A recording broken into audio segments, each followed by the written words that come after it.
मौजूद सामीन अस्सलाम वालेकुम रहमतुल्लाहि व बरकातुहू।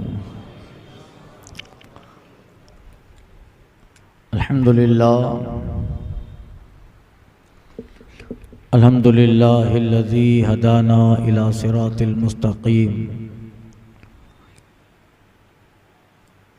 व जअला लना तौफ़ीक़ खैर रफ़ीक़ वस्सलातु वस्सलामु अला आलिहि व सहाबिहि अस्हाबुल हुदा व तहक़ीक़ अम्मा बाद फ़अऊज़ु बिल्लाहि मिनश शैतानिर रजीम बिस्मिल्लाहिर रहमानिर रहीम अला इन्ना औलिया अल्लाहि ला खौफ़ुन अलैहिम व ला हुम यहज़नून सदक़ल्लाह व सदक़ा रसूलुहुन नबियुल अमीनुल मतीनुल करीम व नहनु अला ज़ालिका लमिनश शाहिदीन व शाकिरीन व ज़ाकिरीन वल्हम्दुलिल्लाहि रब्बिल आलमीन। बारगाह रहमत आलम रहमत तमाम मरकज़ अक़ीदत ख़त्मी मरतबत मुस्तफ़ा जान रहमत शम्अ बज़्म हिदायत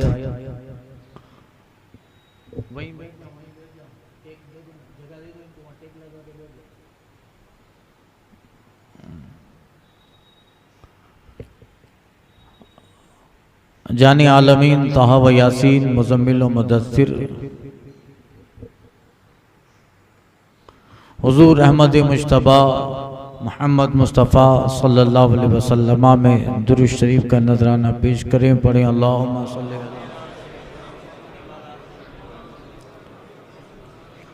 सलातम व सलामन अलैका या सय्यदी या हबीबी या रसूल अल्लाह।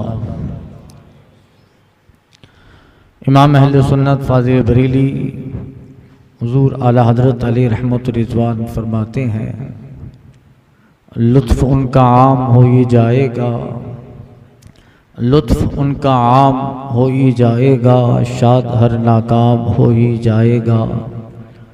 साइलो दामन सखी का थाम लो, साइलो दामन सखी का थाम लो, कुछ न कुछ इनाम हो ही जाएगा।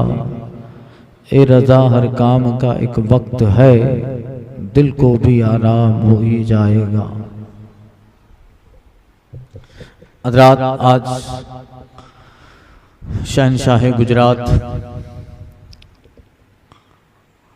ज़ुब्दतुल औलिया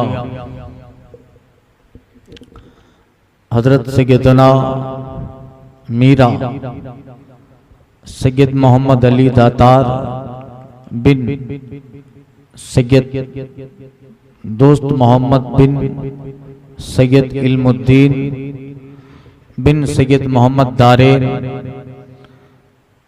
की बारगाह कुद्स में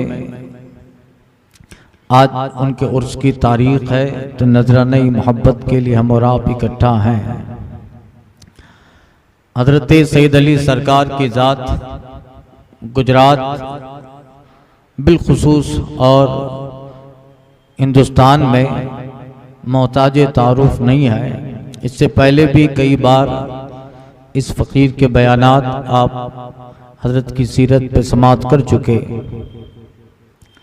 हज़रत सैयद अली सरकार सादाती किराम में से हैं और उनको अल्लाह ताला ने जो मकामों दर्जात मनसब दिए, आज जिनका एतराफ़ अपने तो अपने गैर भी कर रहे हैं। आज के मुख्तसर बयान में आपकी सीरत और आपकी ज़िंदगी के कुछ हालात बयान करने हैं। हज़रत सैयद अली सरकार रमज़ान शरीफ 29 तारीख यानी ईद की चांद की रात जो है, उस वक्त हिजरी 1779 में आप अहमदाबाद के इलाका खानपुर में सैयदवाड़ा में पैदा हुए। आपके दादा हज़रत सैयद इल्मुद्दीन ये बुखारा के सादात किराम में से थे। जिस ज़माने में हज़रत क़ुत्ब आलम बुखारी बुखारा से हिंदुस्तान तशरीफ़ लाए, उनके कुछ ज़माने के बाद आपके दादा हज़रत सैयद इल्मुद्दीन बुखारी भी यहाँ तशरीफ़ लाए। उस वक्त हिंदुस्तान में मोहम्मद लोधी हुकूमत थी, लोधी हुकूमत मशहूर थी, और अहमदाबाद का बादशाह शाह मोहम्मद अहमद था। जब उस जमाने में अक्सर औलिया किराम बुखारा और आसपास के इलाके, अरब के इलाकों से आकर हिंदुस्तान आबाद होते थे, और मर्जी मौला और सरकार का हुक्म पाकर वो हिंदुस्तान के उन इलाकों में आबाद होते जहां जहालत होती, शिर्क और बुत परस्तियां होती, और वो आकर यहाँ दीन की खिदमत करते। उसी जमाने में हजरत सैयदना क़ुत्ब आलम वो तशरीफ ले आए, और उसके बाद हजरत सैयद मोहम्मद इल्मुद्दीन जो सैयद अली सरकार के दादा हैं, आप बुखारा से हिंदुस्तान के इलाका लखनऊ में तशरीफ लाए। उनके वालिद हजरत सैयद मोहम्मद दारेन बुखारी उनके साथ, और हजरत सैयद इल्मुद्दीन और हजरत क़ुत्ब आलम जो सरकार शाह आलम बाबा के वालिद गिरामी है, इनका रिश्ता चचाजाद का था, चचेरे भाई। मगर हजरत क़ुत्ब आलम अहमदाबाद आए, और उनके बाद हजरत सैयद मोहम्मद इल्मुद्दीन ये लखनऊ में आबाद हुए, काफ़ी साल तक वहाँ रहे।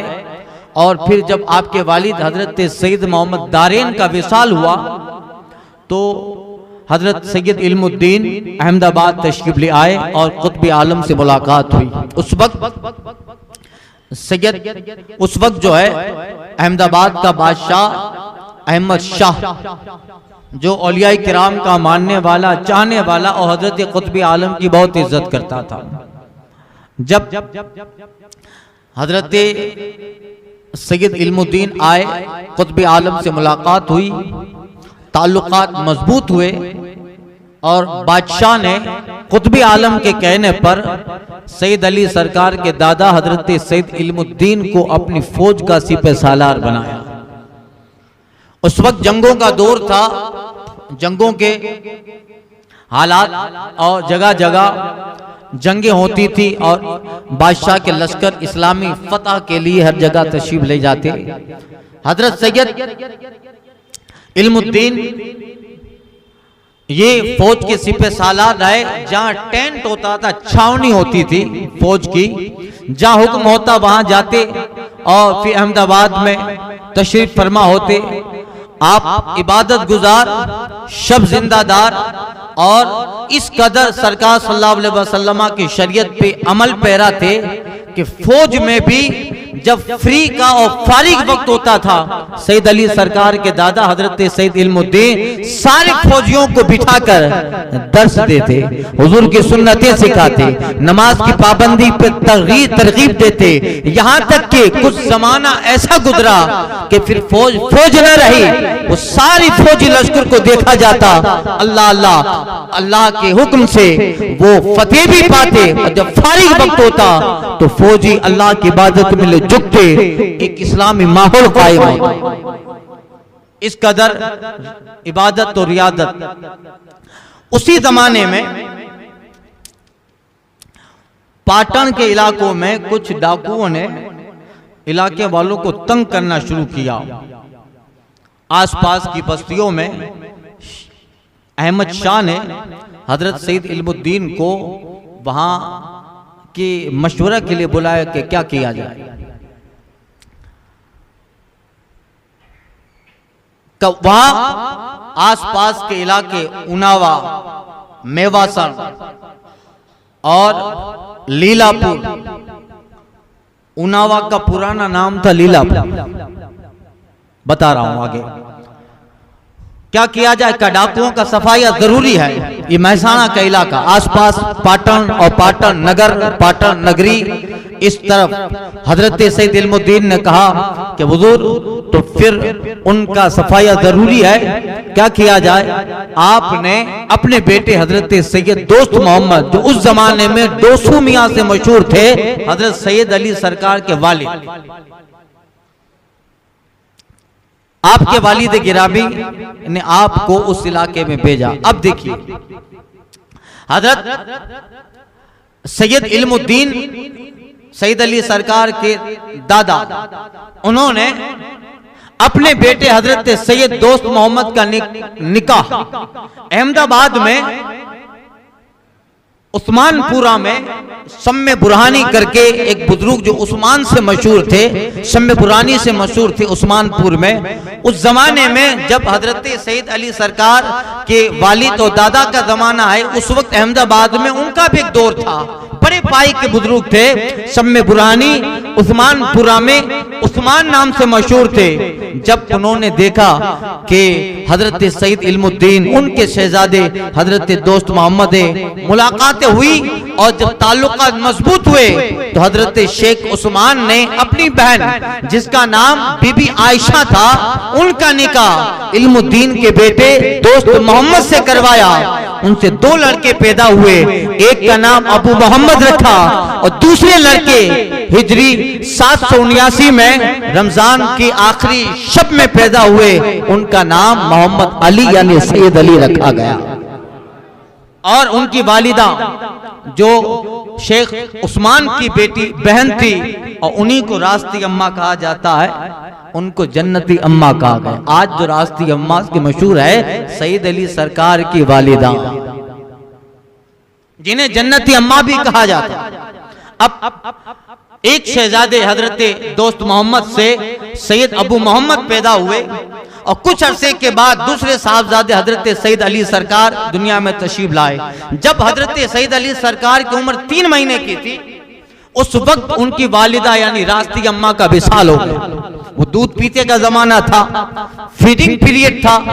अब आप की सारे तजदीद से जब फारिग हुए, सैयद अली सरकार की उम्र 3 महीने की है। अब उनको दूध कौन पिलाएगा? सादात के घराने के, और अल्लाह ने इस घराने को विलायत से सरफराज फरमाया था, सब औलिया है। जब सैयद अली सरकार की वालिदा के इंतकाल के बाद उसी दिन आप रोने लगे। आपके घर में यानी सैयद दोस्त मोहम्मद, उनके घर में एक बांदी काम करती थी जिनका नाम दौलत बीबी या दामा अम्मा कहा जाता है। आज उनको दामा अम्मा कहा जाता है। सैयद अली सरकार के मकबरे के करीब में उनका मदार है। दामा अम्मा वो आपके घर में काम किया करती थी। जब देखा कि हजरत सैयद अली सरकार की वालिदा का इंतकाल हुआ, ये 3 महीने का शहजादा दूध के लिए रोता है, और ये जो है अभी कवारी है, इनका निकाह न हुआ, तो जाहिर बात है इनके सीने में दूध ना होगा। हजरत दौलत बीबी रहमतुल्लाह ताला अलैहा वो सोचती है, मौला ये अहले बैत अतहार का शहजादा है, तेरे महबूब के घर का शहजादा है, और इस उम्र में माँ की जुदाई यकीनन बहुत बड़ा दाग है, मगर इसे रोते भी नहीं देख सकती। मौला कुछ करम कर दे कि इस शहजादे के लिए दूध का इंतजाम हो जाए। हजरत दौलत बीबी रहमतुल्लाह ताला ने दुआ की, कवारी है, बिल्कुल शादी न हुई, मगर अल्लाह अल्लाह दुआ के लिए जैसे हाथ उठाया, हाथ गालों पे रह गई, अल्लाह ने उनके सीने में दूध की नहर जारी फरमाई, और फौरन हजरत सैयद अली सरकार को उठाया, दूध पिलाया, और सब लोगों ने देखा वाकई में ये हजरत सैयद अली सरकार की करामत है। फिर हजरत सैयद अली सरकार के वालिद हजरत दोस्त मोहम्मद ने उन्हीं से निकाह किया, शादी की, और फिर वो दामा अम्मा से मशहूर हुई, जिनका इस पूरी तारीख में बहुत बड़ी कुर्बानियों का एक सिलसिला आपकी दूसरी बीवी थी। अब हजरत सैयद अली सरकार परवान चढ़ते रहे।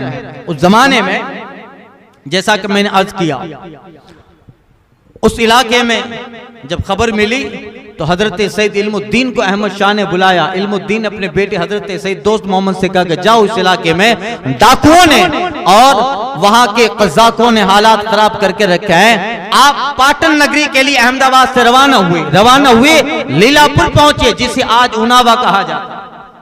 लीलापुर पहुंचे पाटन नगरी से। वो जमीन हजरत सईद अली सरकार के वाली दोस्त मोहम्मद को बहुत पसंद आई। वहां आपने कयाम किया। आगे बढ़े, पाटन नगरी में गए, पाटन में गए, आसपास के डाकू थे उन सबका सफाया किया। यहाँ तक कि उसी दौरान मेवासन, जिसे महसाना कहा जाता है, पूरा इलाका मेवासन का फतेह हुआ। और उनावा, जिसका उस जमाने में नाम लीलापुर था, हजरत सईद अली सरकार के वालिद को वो जगह पसंद आई और वहीं रहने के लिए, खानदान के लिए मकान की तामीर शुरू हो गई। वहीं आपने मकान बनवाना शुरू किए और वहीं पर कयाम हुआ।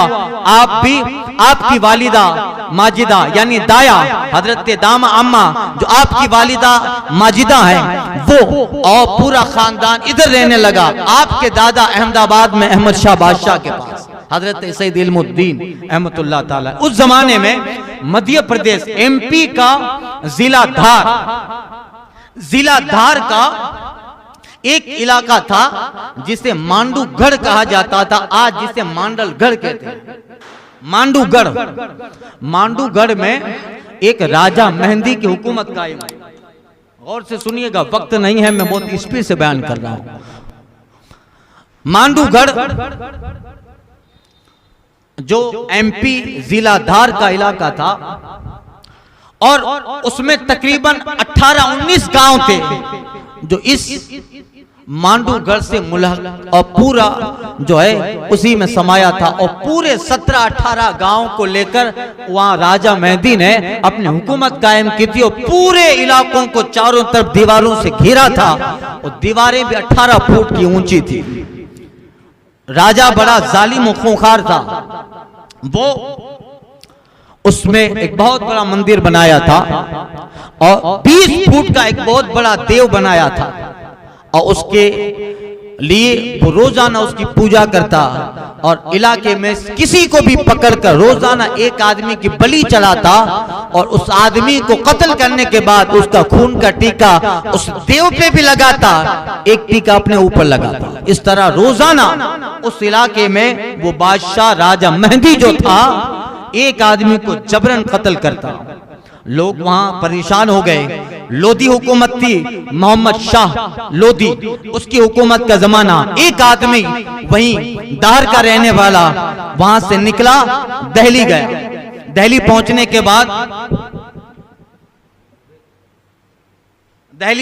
के बाद उसने वहां के बादशाह से कहा ऐसी ऐसी बातें हैं और बादशाह का जुल्म बढ़ गया है, क्या किया जाए। लोधी हुकूमत का जो सरबराह था उसने कहा तुम्हारा इलाका गुजरात से करीब है। इस वक्त गुजरात में अहमद शाह बादशाह का विसाल हो गया था और उनके बाद उनके बेटे महमूद बेगरा ने गद्दी संभाली थी।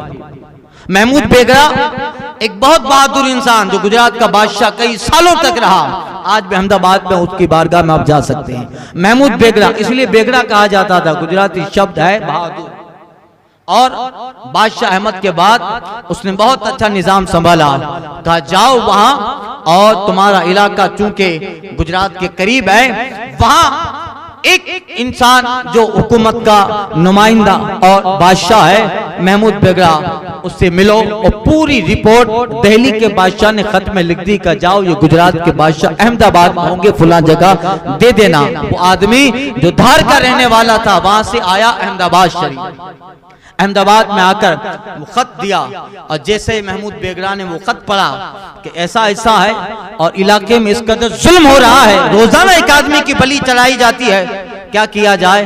अब इसके लिए फौरन इंतजाम हो और जितना जल्द हो सके लोगों को इस बादशाह के जुल्म और सितम से नजात देनी है। फौरन हजरत सईद इल्मुद्दीन को बुलाया, हजरत इल्मुद्दीन से मशवरा दिया। उन्होंने आपके बेटे हजरत दोस्त मोहम्मद को कहा कि बेटा जाओ, इस वक्त मध्य प्रदेश के धार इलाके में जो इलाका मांडूगढ़ है वहां के बादशाह की हालात है, 200 या 300 सवार लेकर हजरत सईद इल्मुद्दीन और महमूद बेगरा के कहने पर हजरत दोस्त मोहम्मद मध्य प्रदेश पहुंचे। और बादशाह के इलाके का मुआयना किया, मगर वो इलाका 17-18 गांवों को मुलिक था और पूरे इलाके में 18 फीट दीवारें ऊंची थी। और इस कदर बादशाह ने निजाम कायम किया था, बड़े बड़े जादूगर, बड़े बड़े तांत्रिक और बड़े बड़े लोगों को बुलाकर जो है उनके जादू के जोर पे हुकूमत करता। लोग इस कदर खाइब और इस कदर लोग परेशान थे कि किसी में कहने की जुर्रत न थी। और हजरत सईद अली सरकार के वालिद गए, 1 महीना 2 महीना 3 महीना मुसलसल 1 साल के करीब गुजर गया, मगर क्या बात है कि किला के अंदर दाखिल हो नहीं पाते हैं। इस कदर सिक्योरिटी, इस कदर हालात है। और ये अहमदाबाद में महमूद बेगड़ा परेशान है कि अजीब बात है कि दोस्त मोहम्मद जब भी जाते हैं फौरन फतह की खबर आती है, मगर धार में गए हैं कई जो है 1 साल से ज्यादा का अरसा होने लगा, अभी तक वहां से कोई खबर ना आई, किला फतेह नहीं हो रहा। या क्या हालात हैं। या महमूद बेगड़ा रातों को उठता और उठ कर रोता, दुआएं करता, मौला जिस कदर फतह लेट होती जाएगी उस कदर रोजाना एक एक आदमी के बादशाह बलि चढ़ाता रहेगा, कुछ इंतजाम कर मौला, कुछ हालात तब्दील कर मौला। महमूद बेगड़ा रातों को उठकर दुआएं करता। एक शब में सोया था, ख्वाब में बशारत मिली, जिसको भेजा है किला उसके हाथ से फतह नहीं होना, उसके बेटे को भेजो वही किला फतह फरमाए। हजरत महमूद बेगड़ा ने फौरन ये खबर हजरत सईद इल्मुद्दीन को दी का सही बात है, और ये बशारत काफी लोगों को भी ख्वाब में दिखाई गई। फौरन हजरत सईद अली सरकार को बुलाया। आप उनावा में थे और आपकी शादी की तैयारियां हो रही थी, निकाह की तैयारी हो रही थी। महमूद बेगड़ा ने खत लिखा। जब खत आपके भाई हजरत अबू मोहम्मद, जिनका उस जमाने में अबू मियाँ कहते थे, और आपकी माँ दामा अम्मा सईद अली जो है दोस्त मोहम्मद की दूसरी बीवी, उनको पहुंचा, मगर वो खत देखती तो खत सईद अली सरकार को नहीं बताती। अरे शादी है, खत देखते ही फौरन जाएंगे। खत छुपाया 1 मरतबा 2-3 मरतबा। अब अहमदाबाद में महमूद बेगड़ा परेशान, सईद अली के दादा हजरत इल्मुद्दीन परेशान के 2 मरतबा 3 मरतबा खत लिखा गया, मगर खत का जवाब भी नहीं आ रहा है। आखिर एक साहब को भेजा, 3री या 4थी मरतबा वो खत लेकर जब लीलापुर यानी उनावा में आया, इत्तेफाकन उसकी मुलाकात डायरेक्ट सईद अली सरकार से हुई। जब देखा तो खत में था कि इससे पहले भी 2-3 खत भेजे, जवाब नहीं आया। आप फौरन घर पे गए, वालिदा से अपने भाई अब्बू मियाँ से मुलाकात की। तो बेटे शहजादे, तुम्हें न बताने की वजह यह है अभी तुम्हारी शादी का माहौल है, निकाह होने वाला है। हमने सोचा निकाह और शादी की सारी तकलीफें खत्म हो जाए तब जाके तुम्हें आगाह करें। हजरत सईद अली सरकार कहते अम्मी जान, यही वक्त है जब एक जालिम, एक जाबिर और एक जुल्म पसंद इंसान लोगों को इस जमीन पे कत्ल करता हो और जुल्म की दास्तान और मजीद बढ़ाता हो। इस वक्त जरूरी है हमें अपने फायदे नहीं, हमें अपनी जात को नहीं देखना है, बल्कि इस वक्त है हम अल्हम्दुलिल्लाह सैयदना मौलाए कायनात और हजरत इमाम पाक की आल से है। इस वक्त अपना हुसैनी किरदार पेश करना ये हमारे घर का वतीरा। फौरन जो है आपने शादी को मौकूफ रखा और खत पाते अहमदाबाद पहुंचते हैं। हजरत सईद इल्मुद्दीन अपने दादा से महमूद बेगड़ा से मुलाकात, आप को सारी तफसील बताई गई, कहाँ जाना है, कैसे जाना है, तफसील हुई। और आप सबकी दुआएं लेकर 125 सवारों को लेकर आप मध्य प्रदेश तशरीफ ले जाते हैं। रास्ते में एक तालाब आया, वो तालाब ऐसा था कि सवारियों के समेत उस तालाब को जब एमपी में दाखिल हुए, उस तालाब को पार करना बड़ा मुश्किल था, मगर अल्लाह ताला की ताईद जिस बंदों के साथ होती है, अल्लाह ताला गैब से असबाब बनाता है। आपने अल्लाहु अकबर का नारा लगाया, बिस्मिल्लाह पढ़ के अपने साथियों समेत तालाब में दाखिल हुए। फौरन पानी खुश्क होता है और समंदर ने आपके लिए रास्ता दे दिया।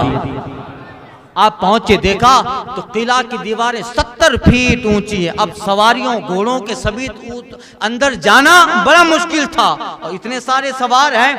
हजरत सईद अली सरकार ने फरमाया अपने साथियों से मैं अंदर जाता हूं और रास्ता ढूंढता हूं। आपने बिस्मिल्लाह पढ़ा, आपने अपने घोड़े को ऐसी एल लगाई कि वो 70-18 फीट लंबी दीवारें हैं, मगर दीवार पे घोड़ा ऐसे चला जैसे जमीन पे चलता है, और पल भर में वो किला के अंदर आप दाखिल हो जाते हैं।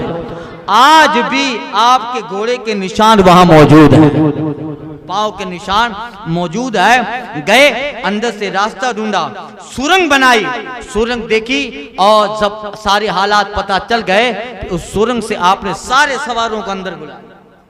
अंदर आए, सुबह फजर का वक्त था, फजर का वक्त था।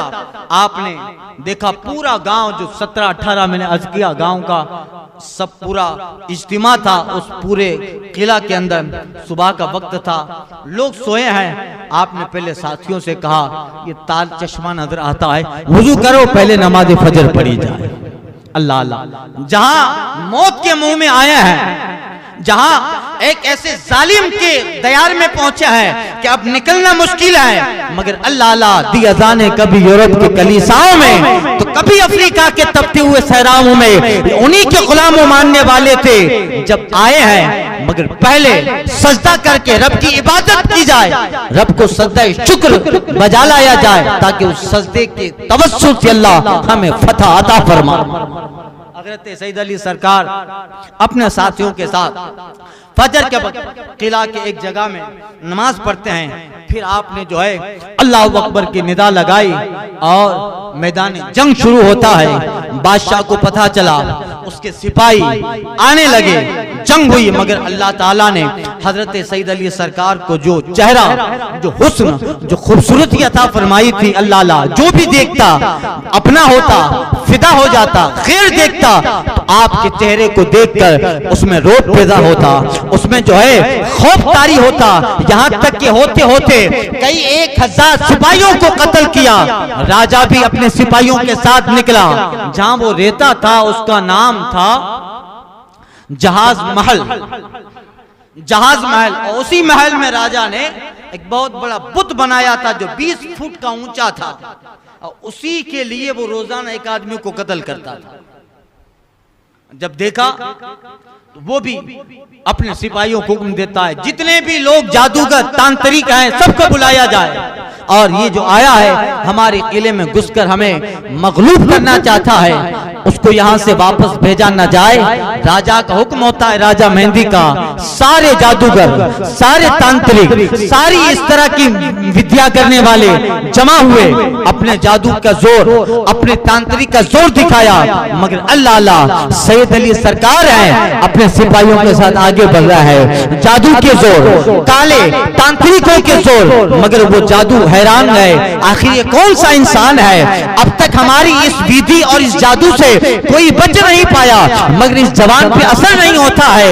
यकीनन इसका चेहरा बताता है ये मोहम्मद अरबी का गुलाम है, सच्चे दीन का मानने वाला है। यहाँ तक अल्लाह ने जिसके नसीबे में हक लिखा था, को जादूगर मारे गए, और कुछ लोग आपका चेहरा देखकर आपके हाथ पे कलमा पढ़ के दाखिल दीन हो।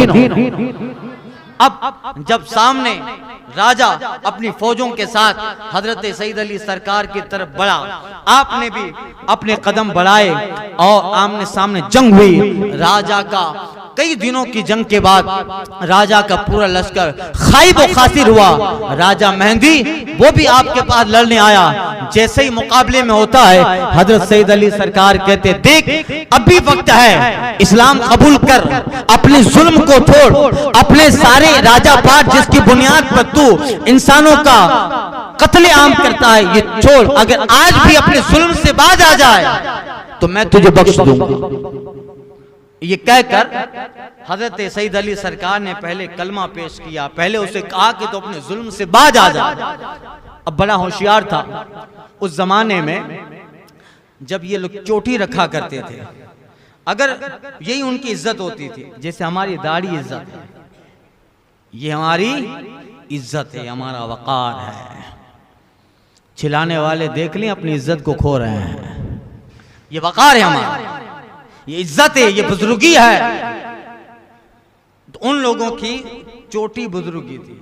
अगर लड़ाई के दौरान कोई आदमी अपनी चोटी को नीचे कर देता तो इस बात की दलील थी कि अब मैं हथियार फेंक दिया, आपकी बात मान ली। जब सईद अली सरकार का सामना हुआ, आपके चेहरा और आपके रोब को देखकर वो मरऊब हुआ और कहा इस शहजादे से लड़ना तो मुश्किल की बात है। कहता है मैं आपकी बात तो न मानूंगा मगर हथियार फेंक देता हूं और आप जो चाहें करें, मुझे कत्ल करें मगर एक मेरी बात पूरी करें। क्या? हजरत सईद अली सरकार फरमाते क्या है तुम्हारी बात? राजा मेहंदी कहता है कि जब मैं मर जाऊं मेरी चोटी आपके कदमों में दफन हो, मेरी चोटी आपके। ये कहकर वो झुका, चोटी काट कर सईद अली सरकार के कदमों में धोखे से झुका। जैसे झुकता है हजरत सईद अली सरकार को लगा ये झुक रहा है, हथियार डाल दिए, ये मरऊब हो गया और ये अपनी चोटी अपने कदमों में रखकर अब अपने को वाइंड अप कर रहा है। मगर बड़ा शातिर था, बड़ा शातिर दिमाग का हामिल था। चोटी को रखते रखते वापस उसने तलवार निकाली और धोखे से हजरत सईद अली सरकार पे वार किया, जिसकी वजह से आपका सरे पाक गर्दन से जुदा हुआ, सर आपके जिस्म से जुदा हुआ, आपको जला लाया। ये कहकर हजरत सईद अली सरकार उसके पीछे भागे, दौड़े और दौड़ते दौड़ते इतना दौड़े कि आपका सर यहीं पे रहा, आपका जिस्म बगैर सर के राजा के पीछे कई किलोमीटर दौड़ा। जब बिल्कुल पकड़ न लिया, उसको खत्म न किया, उस वक्त जमीन पे न आए। जब खत्म करते हैं, काम खत्म हुआ, उसी वक्त आपका जिस्म जमीन पे तशरीफ लाता है। कितने किलोमीटर की दूरी पे आपका सरे पाक और जिस्म है। फतह हुई और वो पूरा इलाका मुसलमानों के कब्जे में आया। आप उसी रात को अपने दादा हजरत सईद इल्मुद्दीन रहमतुल्लाह ताला अलैह को ख्वाब में बशारत देते हैं कि हजरत अल्हम्दुलिल्लाह अल्लाह ताला ने मुझे फतेह अता फरमाई और मांडगढ़ का एक इलाका जहां बादशाह छुपा था वो बाद में हजरत सईद अली सरकार ने निकाल के उसको मारा। उसका नाम था लोहानी गुफा का। इस जगह पर जंग हुई और उसी जगह पर मेरा जिस्म है। बशारत थी दूसरे दिन हजरत सईद इल्मुद्दीन और सारे घर वाले महमूद बागला समेत वहां पहुंचते हैं। मगर अल्लाह अल्लाह जैसे ही किला में पहुंचे, आपका घोड़ा किला के दरवाजे पर था। अब इतना सारा इलाका है, कहां होंगे सईद अली सरकार? घोड़ा किला के दरवाजे पर था। सईद इल्मुद्दीन ने पहचान लिया शहजादे का घोड़ा है, अल सैयद अली का घोड़ा है। घोड़ा ने जब आपको देखा वो भी पहचान गया, आपको ले आया। मगर अल्लाह अल्लाह जिस जगह हजरत सईद अली सरकार का जिस्म था, अचानक वो जिस्म फूल बन गए थे। ऐसा लगता था कि खुद ब खुद कब्र बनी है, ऊपर से फूलों की चादर तनी है। फिर जो है आपको वहां से निकाला गया। जब सईद अली सरकार अहमदाबाद से ऊनावा से मध्य प्रदेश गढ़ ये मांडूगढ़ जा रहे थे, जाते जाते आपने ऊनावा में एक जगह वुजू किया था, नमाज पढ़ी, मिसवाक किया था। निकलते वक्त जंग के लिए निकले थे, मिसवाक किया था और मिसवाक करने के बाद आपने उसी जगह मिसवाक को गाड़ा और गाड़ के दिल में सोचते हैं कि मौला अगर मेरी शहादत हो तो मेरा दफन यहीं मिले, मेरा दफन यहीं पर हो। आपको महमूद बेगड़ा और घर वाले जो पहुंचे वो सब आपके जिस्म दूसरे शहीदों के जिस्म को लाकर आगे बढ़े। तवज्जो और इरादा ये था कि उन्हें वहीं अहमदाबाद ले जाया जाए। मगर गुजरते गुजरते जब ऊनावा के तालाब के पास से गुजरते हैं, खुद ब खुद जिस संदूक पर हजरत सईद अली सरकार का जिस्म था और जिस घोड़े पर वो संदूक रखा था, हजरत सईद अली सरकार गुजरते निकलते वक्त जब नमाज पढ़ी, जहां मिसवाक दफन किया था वहीं पे घोड़ा खुद ब खुद रुक गया। बहुत कोशिश की गई, आगे न बढ़ा।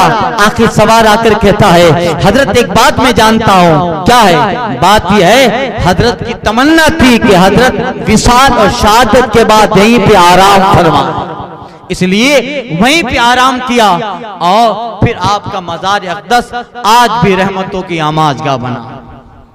ये एक अजीम दाता इतना जबरदस्त कारनामा किया कि आज फिर मुहर्रम शरीफ की 29 तारीख सफर का चांद दिखने वाला था।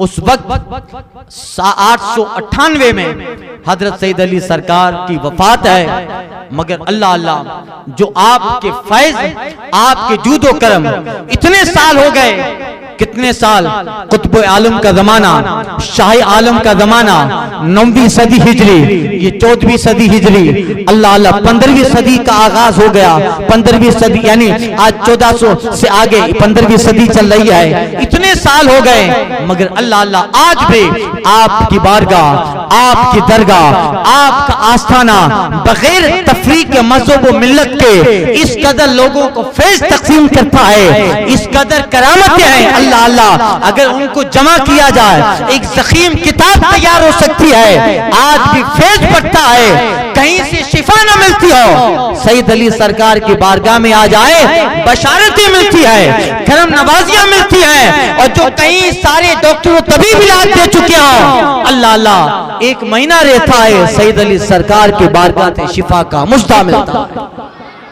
बेशुमार करम। सुनिए मैं आपको बता, 1935 में सईद अली सरकार का एक आशिक था। 1935 की बात कर रहा हूं, ये 2021 है, ज्यादा साल नहीं हुए, 100 साल भी नहीं हुए। 1935 में देवलाल मारवाड़ी, एक आदमी जो अहमदाबाद में कुली का काम करता था। 1935 की बात, अहमदाबाद में कुली का काम, उसको औलाद नहीं थी, मगर सईद अली सरकार का साइल था। आता और आकर जो है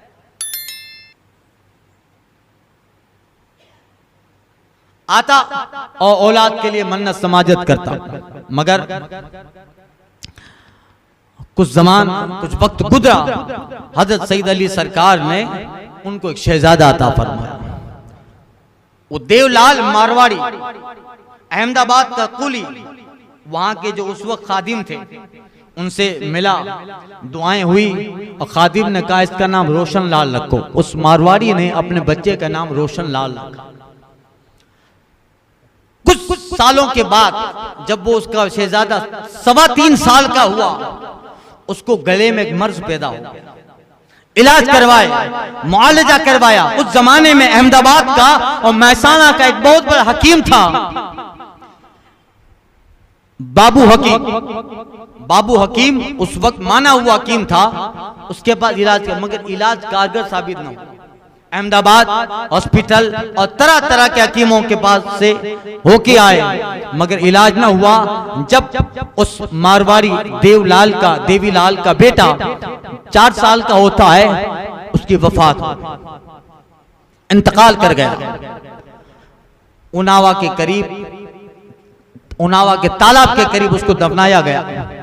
मगर उसके माँ बाप देवीलाल मारवाड़ी, उसकी माँ, ये सब परेशान थे। जमानों के बाद अल्लाह ताला ने औलाद दी और 4 साल का बेटा हुआ, इंतकाल कर गया। उसी फिक्र में कई महीने गुजर गए। बेटे का जाहिर बात है, छोटा बेटा और उसकी जुदाई, गम में रहते। एक दिन अहमदाबाद में ये देवलाल कुली, जहां एक खोली में रहता था, किराए के मकान में रहता था, उसकी बीवी एक दिन बाजार में कुछ खरीदने गई और ये अंदर से अपने दरवाजे को बंद करके दिल में सईद अली सरकार को याद करता है। हजरत एक शहजादा दिया, मगर उस शहजादे से हम ज्यादा मोहब्बत कर न पाए। 4 साल गुजरे, वो वफात पा गया।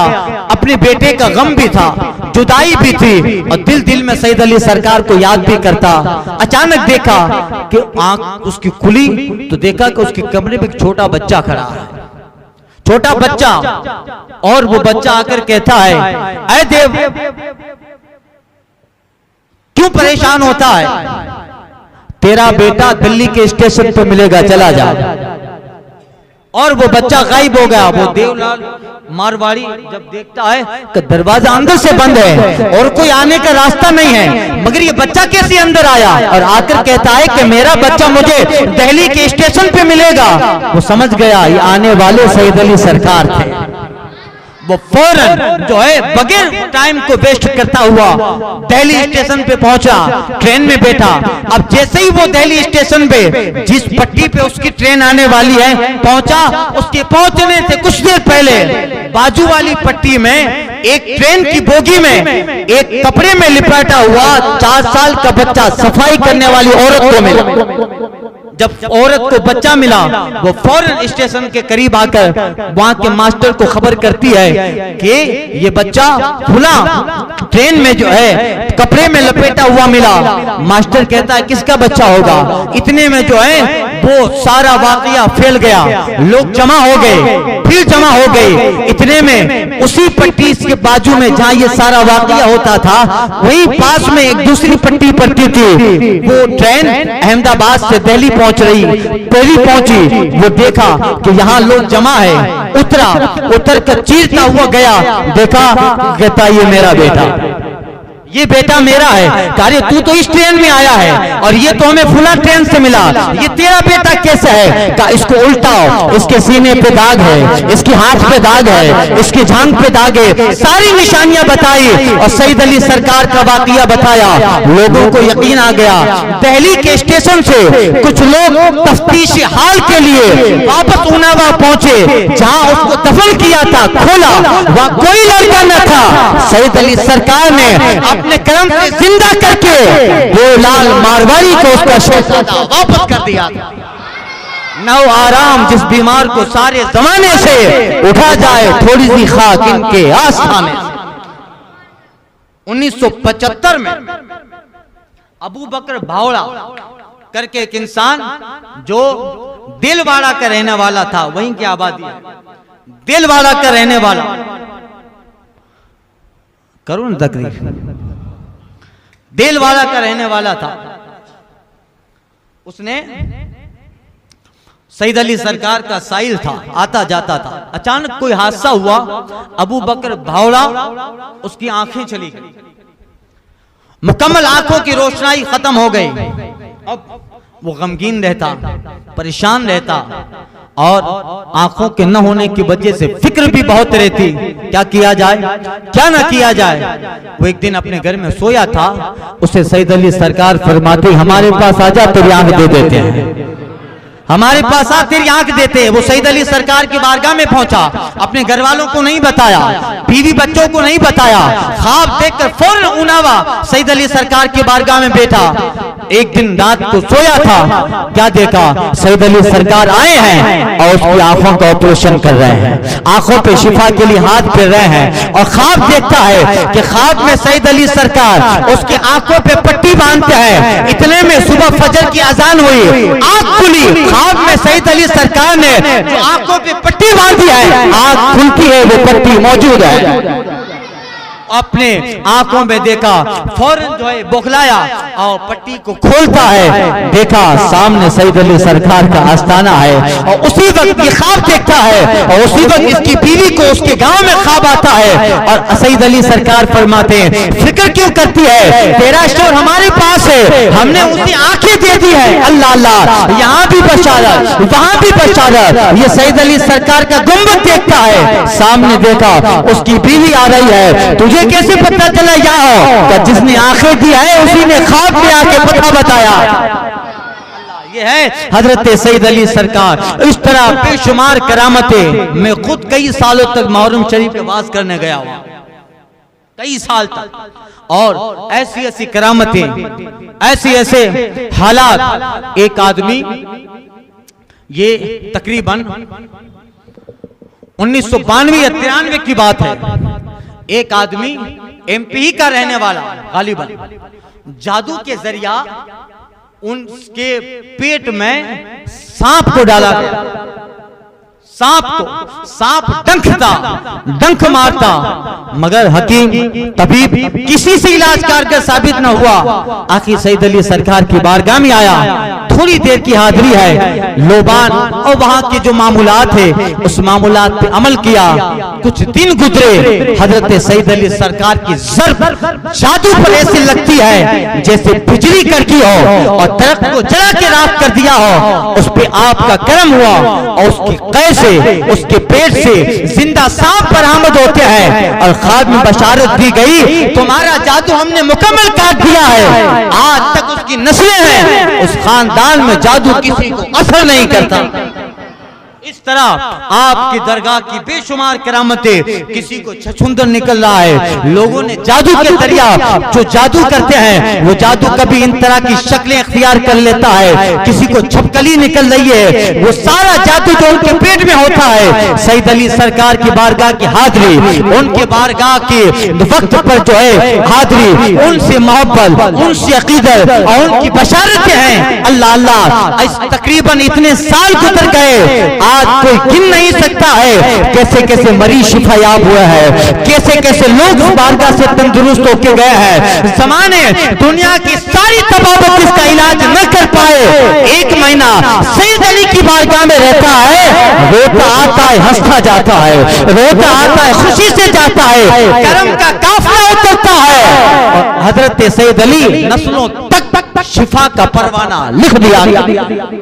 हजरत सईद अली सरकार आज भी बेशुमार, इस फकीर ने भी अपनी आंखों से बेशुमार करामतें देखी और यकीनन आप भी देखते हैं। ये बुजुर्गों का आस्ताना है, ये बुजुर्गों की बारगाहें हैं और इसीलिए आपको शहंशाह गुजरात कहा जाता है।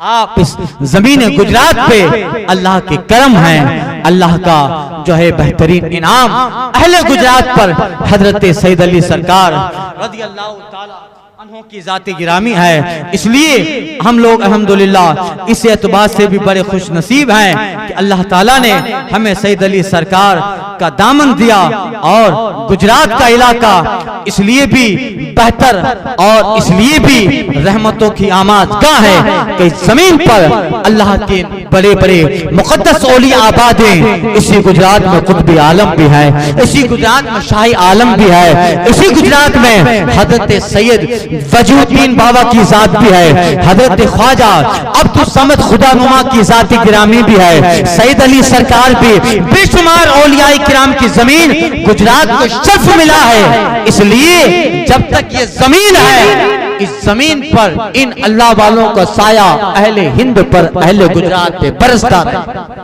इसलिए ये हजरत सईद अली सरकार और आप के जो है ये फैजान हैं। इसलिए आपकी मोहब्बत, आपकी अकीदत यकीनन हर बलाओं से हमें नजात देती है, गम के छुटकारे का सबब है। उस बारगाह से जो फैज मिलता है, अल्हम्दुलिल्लाह हमारे शहर में भी काफी ऐसे लोग हैं जिनका कहीं इलाज ना हुआ, उनका इलाज सईद अली सरकार की बारगाह से हुआ है। इसलिए इन बुजुर्गों की निस्बतें हमें दुनिया में भी काम आती है, इन बुजुर्गों की निस्बतों से हम आखिरत में भी सरखुरू होंगे। न हो आराम जिस बीमार को सारे जमाने से, उठा जाए थोड़ी सी खाक इनके आस्ताने से, अब्रे करम उनके मरकत पे गोहरबारी करे, हश्र तक शान करीम नाज बरदारी करे, हजारों रहमतें हो ऐ अमीर कारवां तुझ पर, फना के बाद भी बाकी है शान रहबरी तेरी। खुदा वाले दिल की बस्तियां आबाद करते हैं, असीर जुल्म को हर कैद से आजाद करते हैं। चला आता है बैतुल्ला खुद उनकी जियारत को, जो समीम कल्ब से मुस्तफा को याद करते हैं। सबा वो चले के बाग फले, वो फूल खिले के दिन हो भले, लेवा के तले सना में खुले रजा की ज़बां तुम्हारे लिए। अस्सलाम वालेकुम रहमतुल्लाह।